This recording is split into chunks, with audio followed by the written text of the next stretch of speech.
So good morning, everyone. Yeah, thank you for the introduction. I'm Matt Knust. I lead our CPG practice at InMarket. Quickly, just want to thank Brand Innovators for putting on this event, and Thyme and Tony for hosting it here at Bob Evans. So, as a quick, in case people didn't know, InMarket is a leader in customer intelligence and omni-channel activation. So what that means for CPG brands is we help you find your shoppers where and when it matters most.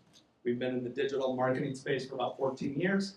I've had the opportunity to work with Bob Evans for the last 2 years through the partnership with Mars United Commerce. So I want to just build off of the keynote. So you touched upon customer loyalty and why shoppers love your brand. So why do you think that is, and how do you plan to try to grow that customer base? Yeah, thank you. I think that the reason why so many people fall in love with Bob Evans is because they're looking for convenience without the compromise. I mean, think about the times at which you've had to get a product in the grocery store and you're serving it, and the vegetables are just a little bit too mushy, right? The rice is just a little bit too overdone, and people accept it because they think that's the cost of getting it fast. But what we've been told by our consumers is that when they have our products, they don't feel like they are sacrificing to get it. And that's something that we've used, frankly, as a filter for how we've approached innovation and how we think about what's coming out next. How can we make sure that we give consumers an experience similar to what they would get if they were making it themselves, or even if they were at a restaurant, but give it to them, in just a few minutes. So I think that's the reason for a lot of the brand love and a lot of the brand loyalty. You're going to get to hear more about the campaign later today, the one that's in market. The team's going to pull the curtain back and talk about the work that we've done from a consumer insight standpoint to get to this moment. But I think you would expect to see more storytelling, frankly, out of the brand and out of the business. What we find is that the storytelling we've been able to do is powerful. I mean, we've run, some advertising for as little as 8 weeks and seen, 2-point penetration rates, right? So when we nail the storytelling, people respond. They see how it fits into their daily life and the action. So we're going to lean into that. Okay. So you touched upon storytelling. What other ways do you bring that brand love into the market? Yeah, I mean, the community activation that we talked about with our firm's leads has been, I think, more than powerful as we think about its ability to form connection. I think demonstrating that we understand what's important to people, even beyond putting warm things in their belly, has been key. And we've seen that over and over again. And the loyalty, I think, that has helped drive for us has been absolutely critical. I think the other part is we've explored and we've tested tons of innovation and getting it right as far as how we continue to use it to solve everyday problems has been, one of the things that I know not only our consumers have appreciated, but our customers, frankly, have valued. And so I think that in addition to the storytelling and the advertising, those pieces of how we go to market become just critical for our continued success. Great, thank you. So I want to pivot to one of the campaigns that we got to activate with you. It was an immersive campaign, but it brought in your product portfolio as well as innovation. And you touched upon one of the new innovative products that are going to be coming out. Why do you think incorporating both portfolio and innovation and running an immersive campaign was so successful? Well, I mean, I think consumers are so inundated with messaging, especially in the digital space, that anything that you could do to break through and truly be engaging for them is important. That campaign wasn't just a banner that we put up that we used to talk about ourselves. I mean, okay, we did that, I'll be honest, right? But the consumer's interaction with it, the ability to be able to click and to learn more about, something that they were curious about, I think just that simple step, caused people to pause. And then, we actually saw them follow the call to action at the end and put items right into their cart, from that banner ad. So for us, it was about connecting, the message of who we are, what we have, to the consumer's ability to activate right then and there. For the consumer, it was about making sure that what they were getting ready to buy, they could feel really good about its ability to deliver on what their family needed. So, that campaign for us, in addition to being highly engaging, also met our objectives from a sales standpoint. So we were really happy with it. Yeah, it was a great campaign, won a couple of awards. So you talked about product innovation within the marketing, but like overall within Bob Evans Grocery, talk about the role innovation plays within the company. Yeah, I think it's a couple of things. So we talked about opening up new audiences, right? So with the Queso Mac, the younger consumers alike. I think the other side of it is opening up to new channels, right? So as we think about growth for our company, and what exists outside of kind of the form of grocery, you're going to be seeing us more and more in channels that we haven't been in. Wunderlist is a really good example of that. So that's sitting inside of Target. You don't see Bob Evans side dishes in Target right now, but you have Wunderlist because that fits the crosshairs just so well of who Target's audience is. And so for us, as we think about growing our business and growing our base of consumers, innovation is the way that we've been able to crack the code. And I see, we've got our sales lead for Kroger sitting in the front row, so he can absolutely attest to all the work that we're doing to try to make sure that innovation is additive to our business. Yeah, great. I'm going to pivot again. So one of the trends that we saw during the pandemic was a higher income shopper pivoted to more of a value-based retail. Now, 4 years into this newer trend, these retailers are working hard to keep those shoppers, coming out with new private label brands. So how is that, impacting Bob Evans, and how are you thinking about that, in terms of trying to reach your shoppers? Yeah, I mean, it definitely is a hot topic and has been for us, too, over the last few years. And heck, you see it all across the grocery store. Walmart in particular, if you listen to some of their, investor calls, you'll hear them talk a lot about what they're doing to maintain this high-income consumer. The innovation certainly is a part of it, right? And we think about that when we go to market. We sit as a premium in the category, so above the average, price point for the category. And yet people have told us that, they're willing to buy us at that price. So I think for our retailers, that becomes important. Our role in helping them connect to people who are looking for a little bit more, a little bit elevated, is really important.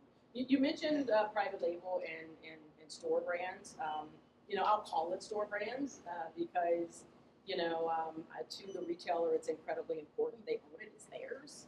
And certainly, we've seen that enter the shelf across the store and in our own spaces. And so, I think the beauty of having branded alongside private label for these retailers is, as we bring consumers in and people just out of curiosity that are looking to find the category, as a leader, it raises, all boats in the category. And we've definitely been able to demonstrate our value to the retailer. And that's something that they've told us. Okay. So you touched upon your price point and how it's at a premium. And, we touched upon how important value is to shoppers, nowadays. So how does that impact your strategies, knowing that you are the premium price point within the category? Yeah. I think a couple of things.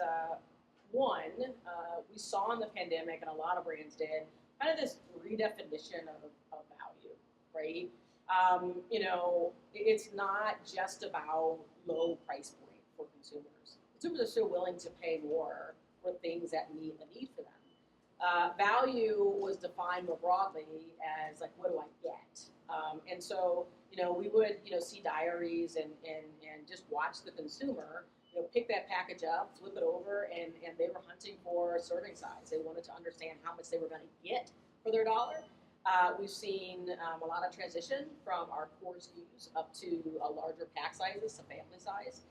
And so as we think about, the sizing and offers that we're bringing to market, we're definitely, hovering around, how can we add more value from the standpoint of larger packages and be inside of channels, I think is the second point, that may cater to folks that have larger families. So I think that's just as much a part of value as anything else. And frankly, I think the retailers are seeing that and hunting for it as well. Okay, great. So we talked about private label a little bit. You specifically mentioned Walmart.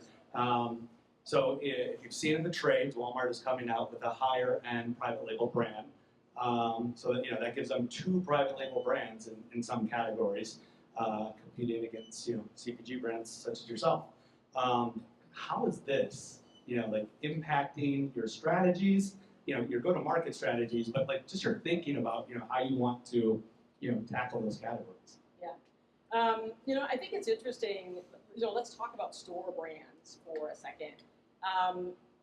If you're reading, I think in some of those same articles, Walmart and other retailers that have brands, they're spending millions of dollars. They're on television right beside us, right? But they're spending millions of dollars to attract consumers and build brand equity. I think that one of the differences is starting to think about store brands the way that we think about other branded competitors, because they are. The only difference is, as you start competing, you're competing against your customer. Yeah. So I think this is where being a leader in the space, and the number one really pays out for us, right? The investment that we're making in mining consumer insights and in curating flavor trends and being more forward in technology. I mean, these are things that are able to help even our retailers think about their own brands differently. And what I'll say is what we have seen is that there is not just a role for Bob Evans still in a world in which store brands exist, still on the same shelf, but that the loyalty that we have has allowed us to sustain. And I think retailers are definitely aware of the fact that they need their number one just as much as they need to have a brand that they own. Yeah. So you touched on something key there. Your customer is also a competitor. Yes. Yeah. And with the rise of retail media within the marketing segment, they're also a supplier of advertising for you. So yeah, right. So, how has the rise of these retail media networks, and then throwing in, competitive private label products, give me your thoughts on that. It makes every day fun. No, I mean, I think it's truly partnership, right? I mean, we have an amazing sales organization and folks within it who have just been building these relationships for years. And with that, we've got the ability to sit down and work with, especially our larger retailers, as they are, thinking about their strategy and thinking about their business. We support them from a retail media standpoint, not just because we want to be good partners to them, but because there's value in it, frankly. As we think about being there at the point of consideration and the point of decision. So. Really it becomes a win-win across the board for us and for our retailer, as well as, a good way to continue partnership. Yeah. All right, so looking out to the future, 2025 and beyond, what are some things that really excite you about the marketplace, but then also internally about what Bob Evans is doing? Yeah, so, we talked about this. I am willing to predict and will accept that I will be perfectly wrong in my crystal ball. But, I definitely think the things we've talked about here today are going to continue into 25 and into 26 and as we look forward. We're going to, even when the economic conditions swing the other way, which they will, right? It's up and down. Those store brands are going to still be there. Like, we're going to have a new competitor that meaningfully means something in the market. And so us getting just kind of clear-eyed on how we partner and kind of work through that situation is going to be critically important to us, as well as, I think people throughout the retail environment. I also think that, one of the AI as a trend, I'd be remiss if I didn't mention it. A lot of folks are wondering what the heck is it going to do from a marketing standpoint, and I think the jury's still out on it. We know that it's coming in like a rush, but we know that there's still a lot of questions that everybody's trying to figure it out. I think for chief marketing officers and folks at the top of marketing organizations, one of the challenges we have is it's not necessarily about doing more for less, but I think it is about doing more for same in a lot of situations. And frankly, doing more for same means tipping more towards working dollars. So how can we get cost out of the non-working segment and have those dollars work harder to get messaging in front of consumers and up for growth? And so I think the convergence of that from an AI standpoint, as we think about production, as we think about creative, I think that becomes meaningfully important. And frankly, I think the agencies that are going to win are the ones that figure it the heck out for the rest of us, so that we can leverage that into kind of more of our business. I'll also say, it's not a trend, but it's a curiosity for me. As I think about, just how we go about the business of being in business, coming out of the pandemic, remote work, certainly when you think about labor force, was just such a big topic. And for so many of us who, were working Monday through Friday, 8 to 5, 6, 7, 8, whatever your end date was, so many folks got super excited about being able to work from home. And I heard just tons of stuff about what it does. It makes me more productive. It gives me more time with my family. It cuts down my commute, and all those things, real and true. For me, I'll tell you, at the time we had an infant, and I'm like, get me out, right? So I was trying to be remote. But I've got two older kids who were in high school and middle school when the pandemic hit. And that time of social isolation was hard. It was hard for them, and I think fundamentally changed them, forever. And I think that that's not unique to them, right? When you read headlines about some of the remnants of the pandemic as it relates to our youth, from a mental health standpoint, I think drug use and suicide rates, it's big. And my kids do not want to be online. They don't. They want connection. They want people. They want to be a part of it. And say what you will, but online happy hour is still drinking alone. I don't care. You can make it as sexy as you want, but that's still what it is. And they're not as interested. And so I think the fantastic thing, to me, I find this fascinating to watch, is what happens as those two segments come together inside of the workplace. What does it mean for those of us looking to make hires, and frankly for businesses that moved fully remote and some gave up their office space? What does that look like? And so I don't have an answer to that, but I think it's going to be interesting to watch that unfold here in the next few years. And I think that as leaders, we've got to be thinking about it sooner rather than later. How do we address it? How do we prepare for it?